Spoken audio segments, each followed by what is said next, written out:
the virtual assets ecosystem is very new to St. Lucia.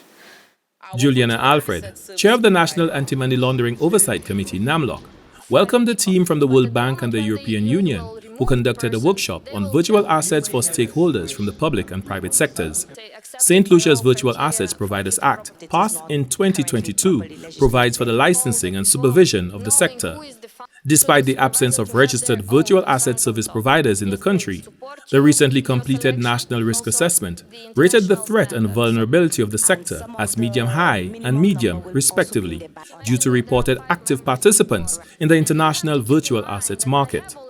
Considering the recent revisions made by the FATF in terms of Recommendation 15 new technologies and the growing presence of this sector in our region, the cooperation of all relevant stakeholders is very important in implementing measures that deter the misuse of the sector for illicit purposes. The training aimed to enhance awareness of international standards and best practices related to the virtual asset sector.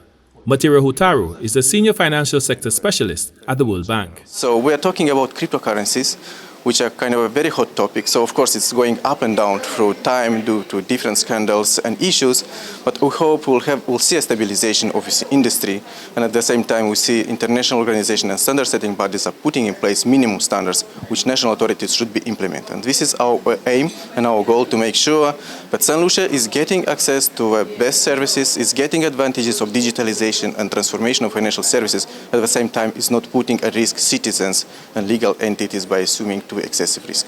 Natalie De Souza, Executive Director at the Financial Services Regulatory Authority, FSRA, the governing body tasked with licensing virtual asset service providers in St. Lucia, underscored the significance of this workshop.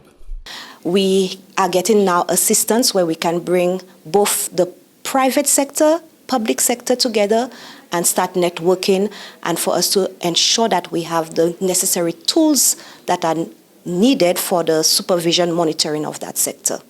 Virtual assets, including cryptocurrencies, introduce additional complexities such as credit and ethics risks, liquidity risks, consumer protection concerns, and the heightened risk of money laundering, presenting a formidable challenge for supervisory authorities. Workshop attendees Andrea St. Rose and Ron Leo reflected on the key insights from the workshop. One of the things that was touched on this morning was the issue of fit and proper persons.